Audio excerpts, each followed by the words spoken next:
day 18 of my tour, the Lions Tour for A Lion's Tale Around the World in Spanish, available on bookstores near you. And I want to thank you guys for coming down. This is definitely the most unique book signing I've had so far. They've usually been in bookstores and things like that, but to be in this old palatial church, this just means that the book is actually now divine.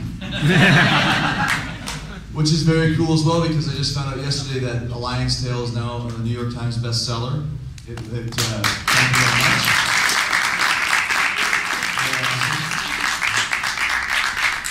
It appeared on the list at number 22, so it's very cool, very cool. It's been a lot of hard work, and thanks to all you guys for hanging out and buying the book, and I hope you enjoy it. And I actually was looking for the Lance Bass autograph signing, and they said he wasn't available, so I realized this was actually mine.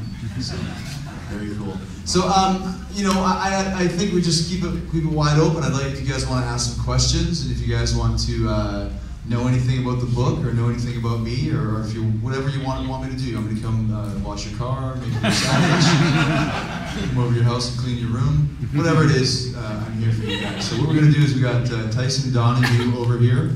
He's going to run up and down the aisles. His hair isn't as gray as Donahue is. It's going to be though. He's much went gray at 21. There you go. Well, you're much sexier than Donahue as well. And so am I. That's why everybody in here is sexier than Donahue.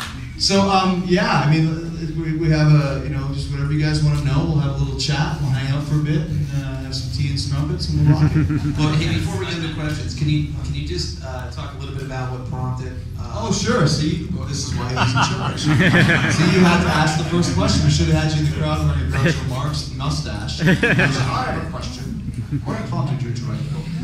Yeah, I'll give you a little bit of the backstory. I've decided that I wanted to write this book for many reasons.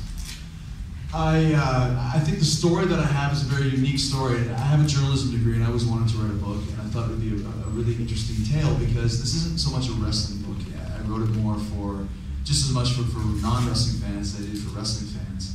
Because this is more of almost a follow your dreams, coming of age, stranger in a strange land story. I decided when I was 8 years old that I wanted to be a wrestler. When I was watching wrestling in my grandma's basement, she was in charge of the TV. I wanted to watch hockey and Bugs Bunny. Wrestling was in between those two, so if I wanted to watch them, I had to watch wrestling. And then right off the bat, I kind of got really excited by it. And really captured my imagination, the combination of athleticism, personality, and charisma. So that's kind of what I thought. I'm going to be a wrestler. I don't know how I'm going to do it. I have no idea what I'm supposed to do, but I'm going to, I'm going to make this happen. So that's kind of how it all started for me, and I kind of focused my, my whole mindset towards that at a very young age. And then what I did is I finally trained in Calgary with the Hart Brothers. Actually, it's the non-Hart Brothers camp, for those of you who have read the book. And so what I did is I got an opportunity to start working in Mexico, then I went to Japan, then I went to Germany. I kind of had all these crazy experiences learning my craft, and not only inside the ring, but outside the ring. But every time I would take these experiences and use them to continue to take the next step to try and get to the WWE, which was my ultimate goal.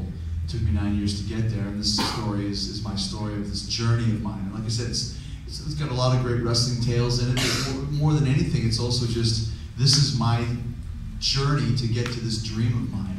And I think that's the best thing I can say about the book. What is the point of your book? If you have a dream, follow it, and you'll make things happen and achieve it. Because I learned pretty early on that when the people that would tell me I couldn't do this were people that had failed on their own. And really early, I just got rid of the negativity, got rid of the negative vibes, and just decided, like, if someone says I can't do it, I disagree. Like, I don't know why I disagree, but I just do. I think this is what I want to do. I think I can do it. I think I have the ability, so forget it. Screw it. And that's kind of what the story of this book is. It took me 9 years to finally achieve that dream, but I was still working at a very high level all around the world, and the things that happen in the ring and out of the ring, some preposterous stories, which we'll talk about as the night goes on, I'm sure. It's like almost like a bad sitcom, but it's my life.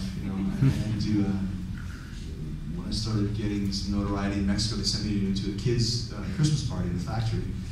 And they said, we want you to do this autograph signing. So great. So I show up, and so there's a bunch of kids, kind of a little bit like this, but it was much more of a bigger auditorium, and I was on a stage.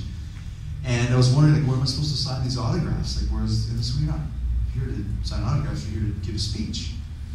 Give a speech, and you have to give your speech on ecology. I'm in Mexico. I don't speak Spanish, and I don't know anything about ecology. It's going to be a little bit of a problem. So I have this translator who speaks almost as bad English as I do, speak Spanish. And so it's like I'm on the, these kids are just staring at me like, who's this idiot? And the trees are your friends.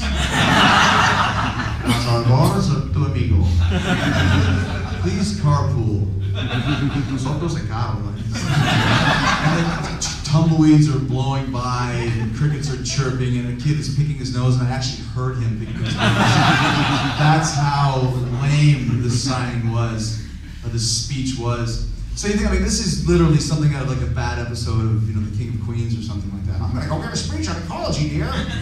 But this is my life, you know, this is what I went through, and that was just one of many, many preposterous things. So there was hundreds of reasons, seemingly on a daily basis, as to why I should quit, but I just never did. It just wasn't an option for me. So that's kind of this tale, a lion's tale, so to speak, is dealing with all that. So. Have all you guys read this book? One person has read this book. 3 people have read this book. Well, now every single person in here must go home, read this book, and come back here tomorrow night. We'll be having a pop quiz. If you fail, you are not allowed to hang out on Hollywood Boulevard ever again. Right? Especially with, did you guys see the guy with the Spider-Man costume? My favorite guy. He's been for like 7 years. Is anybody here the Spider-Man guy? It was me. Now, Chris, hold on a second, right? Before, as you bring up reading the book later, right? Now we hear a lot about these like celebrity bios. I mean, how much is this really you? Oh, did you just sit on a couch and tell stories? Or that's good. Chris, hold on a second. I'm the boss. I will tell you what to do. He is Donahue. Yeah, that's right. I guess that's his show. Take a sip of water, he's there. That's a package too.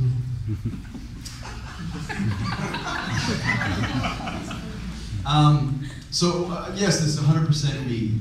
I decided that I was going to write this book. I just wasn't sure exactly how to write a book, so I worked with the guy, Peter Fornatail, who I liken it to. I was the musician, I wrote the songs, I recorded the songs. He was the producer. He helped me shape some of the things, a little bit of chronological things, a little bit of editing, just someone to have a sounding board. Like, what do you think about this? What do you think about that? It really worked out good because it gave me somebody else to speak to, that it wasn't just Jericho. And it really, because when I first handed in this draft, it was 165,000 words, and I was supposed to only hand in 100,000 words. So they're like, well, you're gonna have to, we'll meet you in the middle, you have to cut it to 130. And I was like, 35,000 words? I can't cut 35,000 words. This is my life. Every word is gold. And he was like, you know, like, it's not all gold. You don't need 4 paragraphs to talk about, you know, the speech in Mexico and ecology. Just cut it down to 2 paragraphs, and it'll be flow much better. And then when I finally listened to him, he was like, geez, that guy's right. He really didn't earn his money. So that's how I decided to do it. It worked out really good. We've already started talking about doing a sequel to this one, and I wouldn't do it without Pete's input.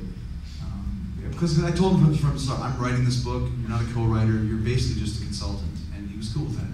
Less work and the same amount of money, so he's not stupid. Did that answer your question?